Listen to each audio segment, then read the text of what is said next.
Dan saya menyapa bagi setiap saudara yang hadir maupun yang menyaksikan secara online. Dan biar setiap kita diberkati oleh Tuhan. Dan hari yang spesial ini, coba lihat kanan kiri para wanita-wanita yang sudah menikah. Katakan Happy Mother's Day. Ya, Happy Mother's Day. Happy Mother's Day. Kita beri tepuk tangan yang meriah. Haleluya. Silakan duduk kembali Bapak Ibu. Saya percaya peranan wanita luar biasa karena di balik seorang pria yang sukses pasti ada wanita-wanita yang sukses. Dan saya yakin saudaraku bahwa setiap kita adalah orang-orang yang akan memberi dampak dan pengaruh yang luar biasa. Yang setuju katakan yes. Dan kita masih banyak belajar dalam bulan ini tentang image atau gambaran. Di mana kita harus bisa mewarisi daripada karakter-karakter Tuhan kita yang ajaib. Dan kita sudah belajar saudaraku bahwa Bapa kita di surga adalah investor terbesar dan terhebat yang tiada tandingannya. Dan saudara lihat bagaimana kalau Bapa kita di surga saja seorang investor yang hebat, maka kita harus bisa mewarisi karakter Bapa surgawi untuk pandai berinvestasi. Nah, judul khotbah saya hari ini adalah investasi pada bagian yang kedua. Kata bersama saya investasi. 2, 3. Nah, apa yang dimaksud dengan investasi? Investasi adalah penanaman modal untuk mencapai profit di masa depan. Dan minggu lalu saya sudah jelaskan, saudaraku, apa bedanya antara tabungan, saving, dengan yaitu saudaraku, investasi. Nah, apa yang dimaksud dengan investasi? Investasi tidak hanya bicara soal uang, investasi waktu yang kita bisa berikan bagi Tuhan, keluarga, dan orang lain. Investasi pendidikan, investasi kesehatan, bahkan investasi dalam soal keuangan, dan investasi yang kekal dalam dunia kekekalan. Dan ini semua adalah jenis-jenis investasi yang harus kita lakukan karena Tuhan kita adalah seorang investor yang ajaib. Dan kita sudah belajar minggu lalu rahasia sukses berinvestasi. Yang pertama adalah cerdas berinvestasi. Nah, saya tidak jelaskan lebih detail karena Anda bisa lihat rekamannya minggu lalu. Tetapi kita akan lanjutkan kembali apa rahasia sukses berinvestasi. Rahasia yang kedua adalah berani mengambil resiko. Dare to take risk. Berani mengambil resiko. Tahukah Anda bahwa setiap investasi pasti ada resiko-resikonya. Dan ketika Anda tidak berani mengambil resiko, maka ketidakberanian kita mengambil resiko, itu juga merupakan sebuah resiko. Nah, jadi kita harus tahu bahwa hidup ini dipenuhi dengan banyak resiko. Dan kita sebagai anak-anak Tuhan, dalam soal berinvestasi kita harus berani mengambil resiko. Kita akan belajar dari nasihat bijaksana seorang raja yang kaya raya dan berhikmat bernama Salomo. Lihat langsung saja Pengkhotbah 11 ayat pertama sampai ayat yang kedua. Saya coba langsung baca dalam English versionnya, dalam NCV version dikatakan invest what you have. Investasikan apa yang kamu miliki. Because after a while you will get a return. Karena kalau kamu sudah menginvestasikan apa yang kamu miliki, baik waktu kita, kesehatan kita, pendidikan, keuangan, bahkan untuk kekekalan. Lihat, setelah lama itu, ya, maka kamu akan mendapatkannya kembali, akan ada profitnya. Ayat yang kedua, invest what you have in several different businesses. Jadi kita harus menginvestasikan tidak hanya di satu bidang usaha, tapi hanya harus di beberapa, ya. Because you don't know what disaster might happen. Sebab kamu tidak tahu ke depan kira-kira kesulitan atau bencana apa yang bakal terjadi. Nah, jadi saudaraku, investasi itu justru yang Alkitab sarankan. Dan sejak kita bicara belajar investasi, saudaraku, ada cukup banyak respon positif dari jemaat, ya. Dan ada yang berkata, wow, terima kasih pastor. Dan juga minggu lalu saya kaget ada AI berkata, Pastor Lukas, saya udah sekian lama investasi di uang kripto. Wah, saya bilang keren banget. Walaupun AI tapi sudah berpikir maju tentang uang digital, saudaraku. Dan saudaraku, ada juga yang berkata, pastor setelah mendengar kesaksian bagaimana keuangan gereja ini, saudaraku, diinvestasikan ya ke sebuah program annuity program. Wah, terima kasih pastor, karena ternyata pastor bisa mengatur mengelola keuangan gereja dengan benar dan bijaksana, dan itu semua tidak melanggar hukum Amerika dan juga tidak melanggar hukum Alkitab, karena justru semua itu diajarkan. Bahkan kita harus mengerti bahwa semuanya untuk kemuliaan nama Tuhan. Dan jemaat ini berkata terima kasih karena berarti keuangan gereja ini dikelola dengan baik. Kita berikan tepuk tangan yang meriah bagi Tuhan Yesus. Nah, invest what you have. Saudara, jangan cuma disimpan, tapi Anda harus belajar menginvestasikan. Langsung saja lompat lagi ayat yang keempat, Pengkhotbah 11. Nanti Anda baca seluruhnya, Pengkhotbah 11 di rumah lebih lengkap. Dikatakan apa? Siapa senantiasa memperhatikan angin, tidak akan menabur, tidak akan pernah investasi. NCV version berkata, those who wait the perfect weather will never plant seed. Orang kalau menunggu keadaan, suasana, situasi cuaca yang perfect, yang sempurna, maka dia tidak akan pernah yaitu menginvestasikan yang terbaik. Dikatakan dan siapa senantiasa melihat awan tidak akan menuai. Jadi kita akan kehilangan tuaian yang ajaib pada saat kita menunggu waktu yang terbaik. Kenapa? Karena dalam hidup ini tidak akan pernah ada situasi dan keadaan yang perfect. Semuanya pasti akan ada goncangan-goncangan. Lompat ayat yang ke-6. Taburkanlah benihmu pagi-pagi hari. Artinya teruslah berinvestasi selama ada kesempatan. Dan janganlah memberi istirahat kepada tanganmu pada petang hari.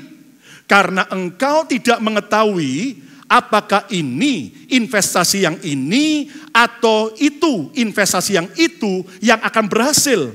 Atau kedua-duanya sama baik. Nah, untuk menjadi seorang investor yang saudaraku bijaksana, maka kita harus berani mengambil resiko. Kita tidak boleh menunggu, pokoknya saya tunggu semuanya harus baik, maka saya harus ini. Justru di tengah goncangan, sebenarnya itulah sebuah kesempatan untuk kita bisa berinvestasi. Berani mengambil resiko merupakan rahasia kesuksesan. Nah, ingat tadi, kita harus menginvestasikan waktu kita untuk hal-hal yang terbaik, kesehatan kita, kemudian pendidikan, bahkan juga keuangan, bahkan untuk kekekalan. Nah, beberapa peristiwa yang viral beberapa hari-hari terakhir ini di Indonesia, saudaraku, ada seorang hamba Tuhan masih muda bernama Raditya Oloan, yang ternyata, saudaraku, dia menggembalakan gereja anak-anak muda, dan saudaraku, dia ternyata meninggal usia 36 tahun. Di mana dia punya istri Johanna Alexandra dan 4 orang anak. Istrinya seorang artis. Dan saudara, apa yang terjadi? Dalam keadaan karena COVID-19, hamba Tuhan muda ini meninggal.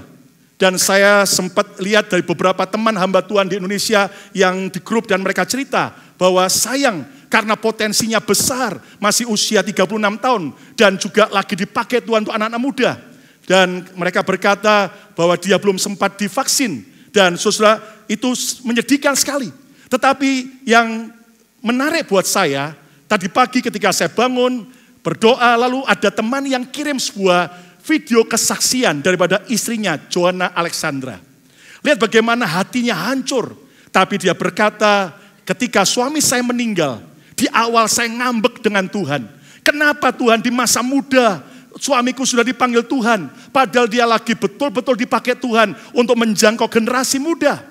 Dan akhirnya beberapa hari itu Tuhan mulai ajari dia sampai dia bersaksi bahwa saudara, jujur pada waktu kami menikah, kami suka ribut suami istri.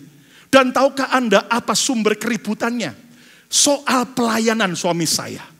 Saya sering kali akhirnya marah sama dia. Kenapa kamu sering pelayanan untuk Tuhan, pelayanan untuk orang lain, selalu melayani. Dan kemudian itu menjadi sumber persoalan. Bahkan sempat Dia jujur berkata, saya menyuruh suami saya memilih, pilih pelayanan atau pilih saya.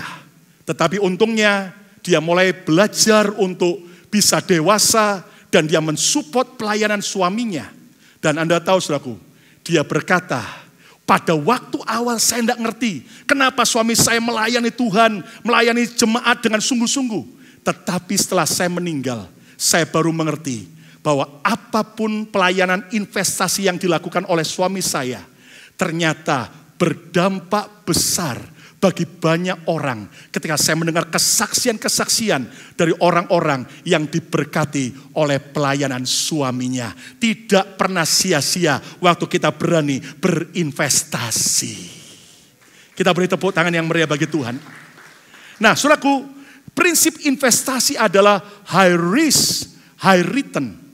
Sesuatu yang beresiko tinggi itu justru akan mendapatkan sebuah keuntungan, kesempatan yang tinggi. Nah, bagaimana cara mengambil resiko yang benar dengan berani? Kita harus punya namanya keberagaman dalam berinvestasi. Saudara, tadi Raja Salomo memberi nasihat, investasikan apa yang kau miliki bukan cuma di satu bidang, tapi di beberapa bidang. Supaya apa? Kalau yang ini gagal, yang ini berhasil akan menolong. Tapi kalau dua-duanya berhasil, maka kamu akan mendapatkan yang lebih ajaib. Nah, saudaraku, jangan taruh telur-telur kita ke sebuah keranjang, satu keranjang. Tapi bagi ke beberapa keranjang. Jangan kita mau mengukur sebuah sungai, dalamnya sungai, dengan kita memasukkan kedua kaki kita. Orang Jawa bilang tenggelam nanti, kalau betul-betul sungainya dalam. Nah, tetapi hanya satu kaki dulu untuk menguji kedalaman sungai itu. Satunya, saudaraku, tetap di darat. Nah, artinya apa? Kita harus belajar punya keberagaman dalam berinvestasi. Nah, berikutnya, kita harus mengambil resiko yang terukur. Saudaraku, enggak ngawur dalam beresiko. Tapi ada sebuah ukuran yang Anda bisa pertimbangkan dengan baik. Karena Anda harus mengerti apa perbedaan investasi dengan spekulasi. Nah, banyak orang sebenarnya bukan investasi, tapi mereka spekulasi. Oh, hanya karena euforia, oh karena orang rame-rame, investasi properti, investasi kripto, investasi ini, maka orang cuma ikut-ikutan. Dan akibatnya seringkali orang akhirnya terjerembab dalam sebuah resiko yang ngawur. Nah, berikutnya siap mengambil berbagai resiko. Saudara, setelah kita persiapkan dengan baik, investigasi sebelum invest, kita berani mengambil resiko, maka siap dengan berbagai resiko yang terjadi. Makanya, jangan pernah investasi dari uang belanja saudara. Ya, kalau orang kemudian investasi dari uang yang putaran tiap hari, kebutuhan rumah tangga, jelas itu akan salah besar. Orang hanya boleh investasi dari uang lebihnya, alias uang nganggur. Dan orang harus siap ngukur. Kalau beruntung, oke, sekian. Tapi kalau sampai rugi, kira-kira apa yang akan terjadi? Apakah rela, bahkan kalau sampai kehilangan? Nah, saudaraku, kita harus mengerti untuk siap menghadapi berbagai resiko. Jadi kita harus berani mengambil resiko.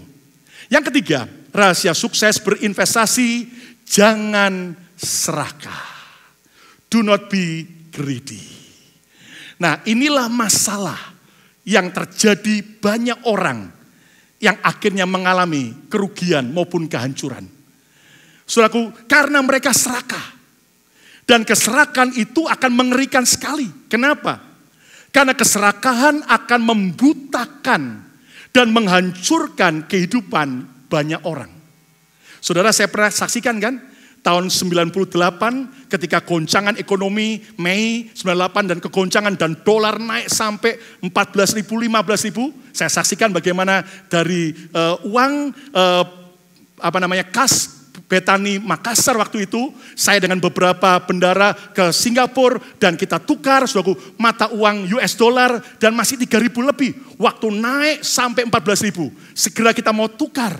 Beberapa pengurus betul, jangan pendeta, tunggu, nanti bisa tembus 20.000. Enggak, taunya bukan tambah naik 20.000, anjlok. Akhirnya kita jual bukan 14.000, cuma 11.000. Kenapa? Karena orang seringkali terjebak karena serakah. Amsal 15 ayat 27. Dalam NCV version dikatakan begini, greedy people bring trouble to their families. Orang yang loba, orang yang serakah, akan keuntungan gelap mengacaukan rumah tangganya. Saudara, seringkali kita sudah investasinya benar, tapi karena serakah, akibatnya itu bisa mengacaukan banyak hal. Mengacaukan keluarga, mengacaukan keuangan kita, mengacaukan kesehatan kita, mengacaukan banyak hal, bahkan masa depan kita. Nah, keserakan bukanlah masalah keuangan sebetulnya, tapi masalah hati. Nah, ini yang paling penting. Kenapa? Karena kalau hati kita ini serakah, hati kita ini tidak pernah punya rasa syukur, rasa puas. Akibatnya kita bisa terjebak kepada kehancuran. Mungkin beberapa saudara berkata, loh pastor tadi poin kedua katanya harus berani berinvestasi. Lah sekarang kok jangan serakah. Ini gimana? Bingung saya. Justru di sini Tuhan mau mengajar keseimbangan.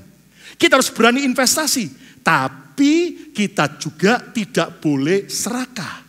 Amsal 28 ayat 25. The greedy stir up conflict. Orang yang loba, orang yang serakah menimbulkan konflik atau pertengkaran. Lihat, ada banyak masalah terjadi gara-gara orang serakah. Tetapi siapa percaya kepada Tuhan diberi kelimpahan. Siapa yang percaya Tuhan bisa beri kita kelimpahan. Kita beri tepuk tangan yang meriah bagi Tuhan Yesus. Nah, jadi hati-hati dengan yang namanya serakah. Bahkan Salomo juga memberi nasihat Pengkhotbah 5 ayat 9. Yuk kita baca sama-sama ini ayat. Semua baca keras. 2, 3. Siapa mencintai uang tidak akan puas dengan uang. Terus, dan siapa mencintai kekayaan tidak akan puas dengan penghasilannya. Itu pun apa? Sia-sia. Nah, kita harus belajar untuk apa? Untuk saudaraku lebih cinta Tuhan. Lebih cinta perkara Tuhan daripada soal uang. Kenapa? Kalau orang cinta uang, tidak akan pernah puas. Dan ujung-ujungnya akan sia-sia. Saudara, saya beri sebuah cerita. Satu kali di sebuah desa yang dekat dengan sebuah hutan, datanglah seorang pengusaha yang kaya raya dengan asistennya. Lalu pengusaha ini mendatangi desa itu dan berkata kepada penduduk desa, saya mau beli monyet-monyet dengan harga Rp50.000. Padahal monyet itu di desa itu nggak ada harganya. Apalagi mereka seringkali mencuri buah-buahan, mencuri makanan. Jadi orang desa nggak ada nilainya monyet. Tapi sejak pengusaha ini berkata, saya mau beli monyet sebanyak mungkin. Dan satu monyet Rp50.000. Maka penduduk desa, saudaraku, sibuk kejar-kejaran dengan monyet. Dan masuk ke hutan. Dan akhirnya ribuan monyet ditangkap oleh penduduk desa. Dijual ke pengusaha kaya ini. Dan pengusaha itu membeli semua monyet yang ditangkap. Ribuan monyet, saudaraku, Rp50.000. Dimasukkan ke dalam tempat mereka. Lalu apa yang terjadi, saudaraku? Setelah monyet banyak ditangkap, ribuan monyet ditangkap, jelas monyet-monyet itu sudah mulai habis. Tinggal sedikit. Maka pengusaha yang sama berkata, sekarang saya naikkan. Saya perlu monyet lebih banyak lagi. Siapa yang bisa menjual monyet pada saya? Satu monyet Rp100.000. Orang kaget 2 kali lipat harganya. Dari Rp50.000 ke Rp100.000. Maka mereka, saudaraku, gila-gilaan ngejar monyet, saudaraku. Sampai ngejar ditangkap, dipikir monyet padahal orang. Saudaraku, sampai ribut orang cari monyet. Dan akhirnya betul dijual Rp100.000. Monyet-monyet semakin habis di desa itu dan sekitarnya. Lalu terjadi pengusaha ini berkata, saya masih perlu lebih banyak lagi monyet. Rp150.000. Wow. Akhirnya penduduk desa gila-gilaan enggak kerja, enggak sekolah, cari monyet dari yang tua sampai yang muda. Karena udah semakin langka. Mereka dapatnya cuma sedikit. Maka pengusaha berkata, Sekarang saya masih perlu lagi 500.000 rupiah satu monyet. Wih, penduduk desa sudah bingung cari sana sini, nggak dapat lagi saudaraku. Kenapa? Ribuan monyet sudah ada di pengusaha itu. Lalu pengusaha berkata, saya mau pergi ke kota beberapa hari. Maka urusan bisnis asisten saya yang menghandlenya. Pengusaha itu pergi, maka asistennya bilang kepada penduduk desa, kalau kalian mau, aku jual monyet-monyet yang ada di keranjang ini. Ribuan monyet dengan harga 350.000 rupiah. Dan nanti kalau pengusaha itu kembali, kalian bisa jual balik 500.000. Untungnya berapa?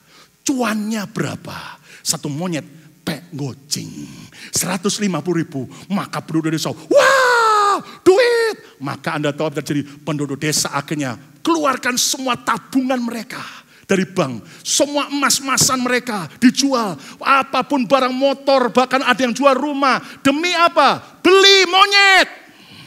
Harganya 350.000. Tapi nanti akan bisa dijual balik 500.000. Dan akhirnya betul, semua ribuan monyet habis ludes dibeli oleh penduduk desa. Dan akhirnya sampai ada yang tidak kebagian dan marah-marah, kenapa nggak ada monyet lagi? Gitu. Sudah apa yang terjadi? Akhirnya setelah habis di kerangkeng itu, monyetnya udah dibeli oleh penduduk desa. Harga 350, mereka berharap untuk bisa jual balik. Cuan. Akhirnya pengusaha dan asisten raib. Tinggallah penduduk desa dengan ribuan monyet. Welcome to monkey business. Saudara, jangan terjebak dengan keserakahan. Dan seringkali para penipu tahu persis.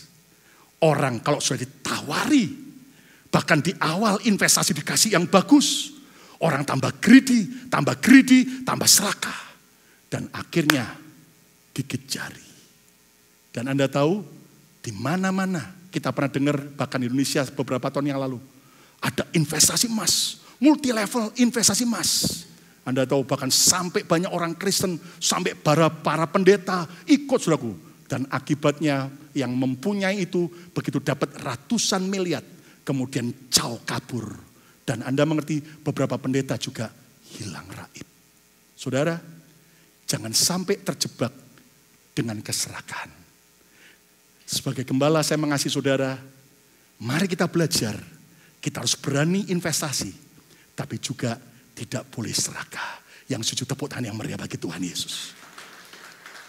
Nah, cara tidak serakah dalam investasi, kita harus menjaga keseimbangan antara keinginan dengan rasa cukup.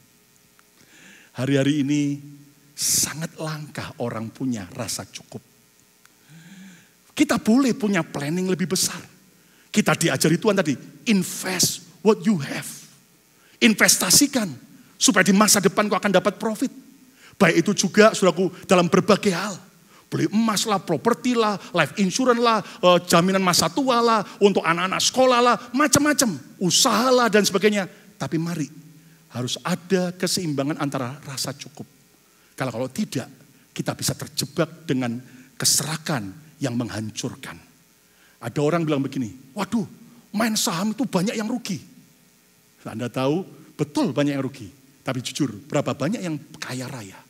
Semua tergantung bagaimana kita bisa mengendalikan hati kita. Dan seringkali orang rugi di stock market, kenapa? Karena begitu turun, panik semua. Jual rugi, kenapa? Tambah hancur nanti. Dan begitu saudaraku dijual rugi, gigit jari. Ketika kembali satu saat naik kembali. Nah, kita harus belajar menjaga keseimbangan antara keinginan dan rasa cukup. Tidak membabi buta dalam investasi. Jangan terjebak dengan euforia. Cuman ikut-ikutan. Oh, lagi banyak beli kripto ini, lagi banyak investasi ini. Kenapa? Saudaraku, satu kali Anda tahu, ketika semakin banyak orang ikut-ikutan, harganya naik, tapi kayak bubble. Kayak gelembung sabun itu. Tambah besar, tiba-tiba pop up. Tiba-tiba meletus dan hancur. Termasuk properti di Amerika. Sekarang lagi naik. Tapi masih ingat 2008 pernah betul-betul ancur-ancuran. Nggak ada apapun juga di dunia ini yang ternyata satu kali nggak bisa mengalami penurunan harga. Jadi kita harus belajar, saudaraku, untuk kita tidak membabi buta dalam investasi.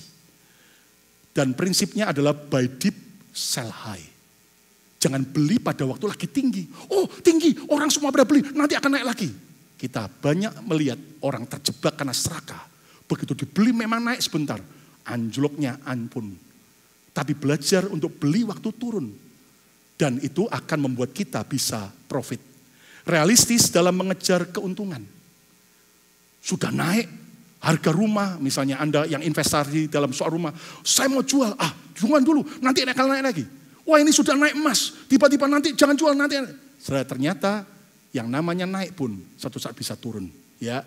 Dan mari kita belajar realistis. Yang penting sudah cuan, ya toh, cuan sedikit, haya untuk makan, oke lah. Yang penting cuan. Tunggu lagi turun, nanti beli lagi. Itu adalah akan membuat kita tidak terjebak dalam keserakan.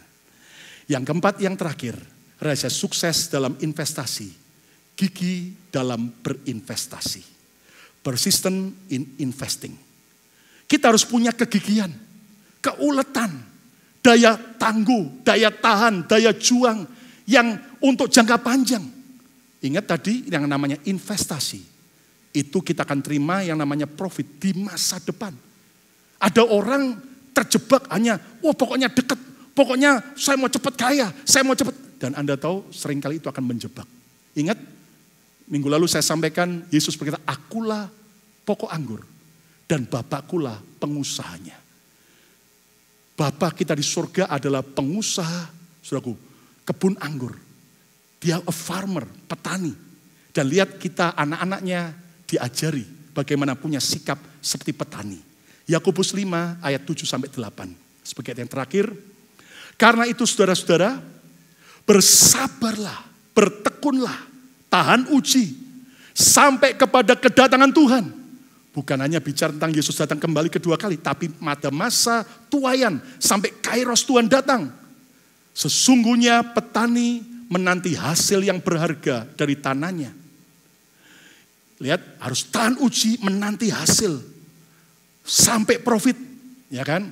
Dan ia sabar, tekun, tahan uji sampai telah turun hujan musim gugur dan hujan musim semi. Lihat.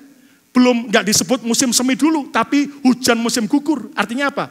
Ada masa mungkin ketika kita investasi, lu kok turun, lu kok rugi. Tapi di situ seorang harus punya kegigihan, kesabaran, keuletan. Baik dalam usaha maupun dalam kehidupan kita, baik dalam pelayanan ikut Tuhan, termasuk kesehatan kita. Ayat yang ke-8.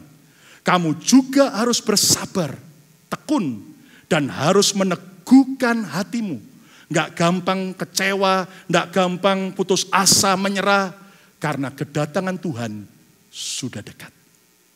Percayalah bahwa apa yang kita investasikan akan tiba masanya kita menuai luar biasa. Beri tepuk tangan yang meriah untuk kemuliaan. Saudara, yang membedakan antara orang gagal dan sukses hanya satu tipis. Apa itu? Kegigihan.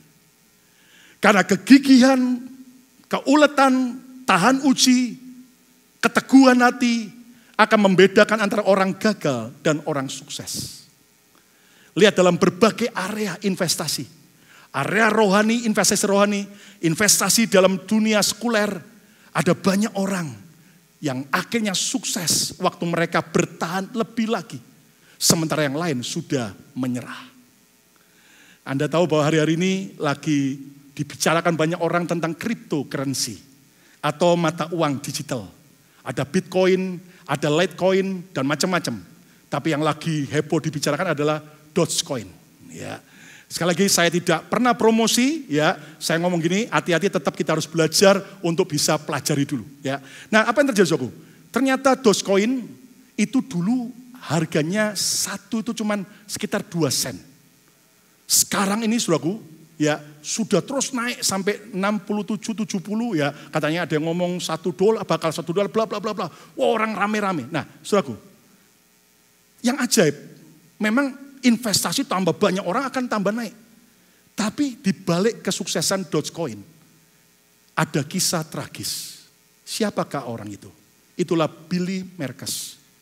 Billy Marcus adalah pendiri Bitcoin. Dan dia waktu itu bekerja di perusahaan IBM sebagai seorang programmer. Dan dia akhirnya menciptakan mata uang currency ini, saudaraku, yaitu Dogecoin. Tetapi yang terjadi, saudaraku, ketika dia mulai ciptakan itu, diketawain oleh teman-temannya. Bahkan atasannya pun membuli dia. Tapi, saudaraku, dia tetap bertahan. Tapi sayangnya ketika musim gugur dalam hidupnya sedang terjadi. Ketika akhirnya dia di lay off dari IBM. Dia kehilangan pekerjaan. Bahkan ibunya tidak lagi mampu membayar mortgage rumahnya. Akhirnya dia tidak tahan, dia menyerah. Pada tahun 2015, Dogecoin dijual kepemilikannya. Hak ciptanya kepada seorang pengusaha yang lain dengan harga sangat murah sekali. Sehingga dari uang penjualan itu dia hanya bisa beli sebuah mobil bekas Honda Civic. Dan setelah dia jual, kalau dia tahu sekarang bahwa perusahaan ini atau kripto ini sudah multi-billion US dollar, jelas dia akan sangat menyesal.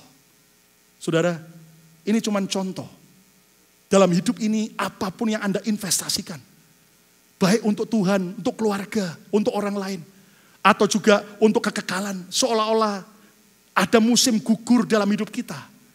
Apa yang kita harapkan tidak terjadi, apa yang kita doakan tidak dijawab Tuhan. Masihkah kita tetap bertekun sampai akhir? Cara gigi dalam berinvestasi, rajin dan pantang menyerah.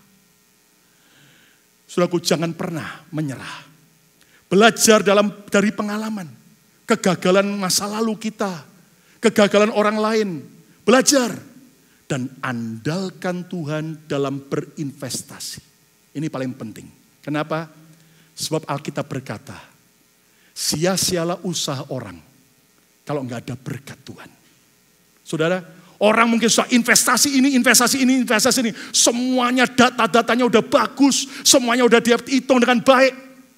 Tapi kalau enggak ada berkat Tuhan, semua akan sia-sia. Itu sebabnya andalkan Tuhan, nomor satukan Tuhan.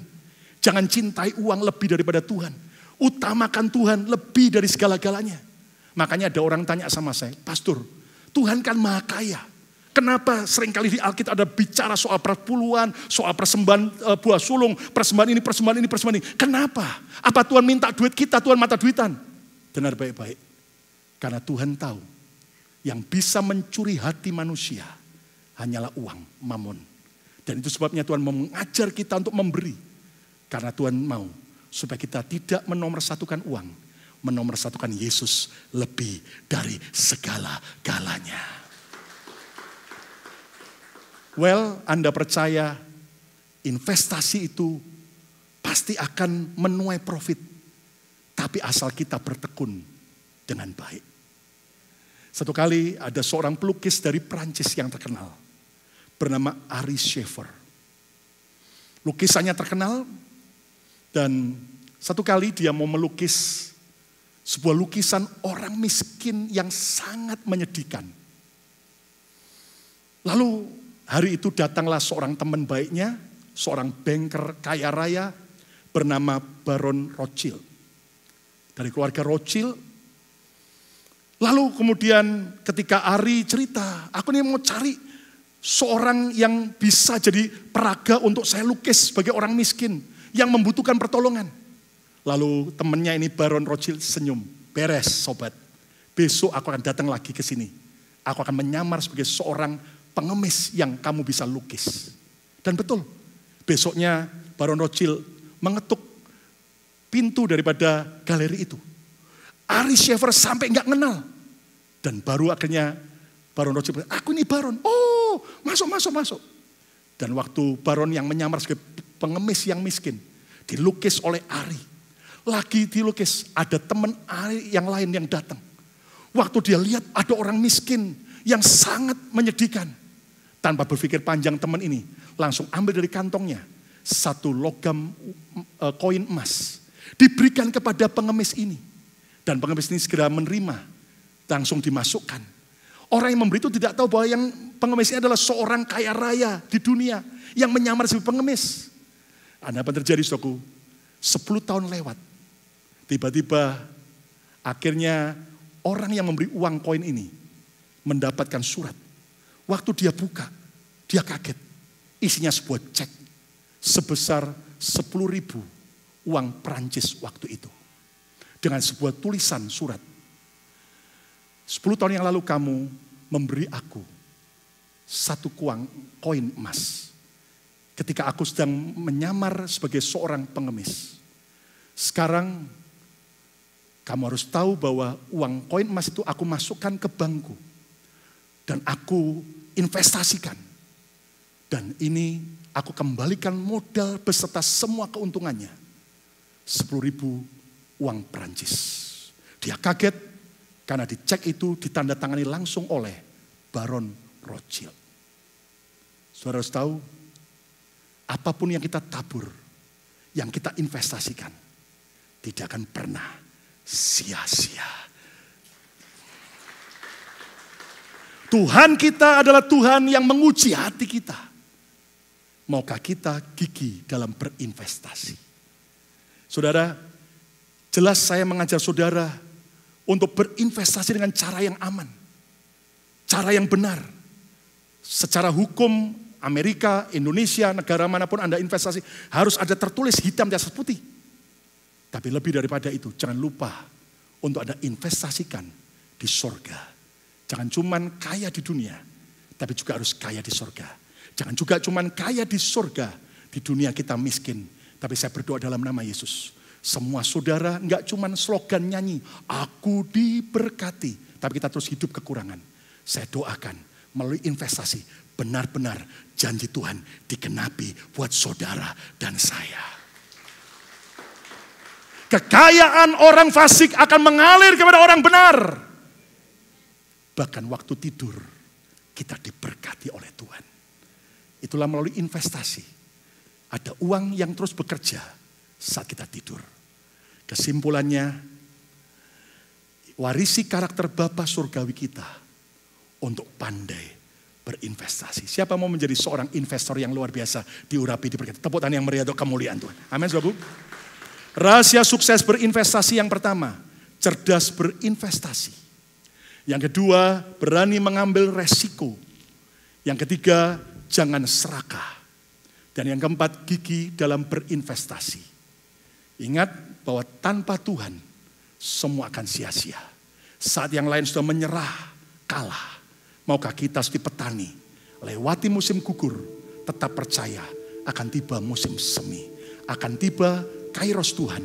Apa yang kita investasikan akan kita tuai dengan cara ajaib. Mari para investor yang diberkati Tuhan, kita beri tepuk tangan yang meriah bagi Tuhan Yesus. Mari berdiri bersama-sama.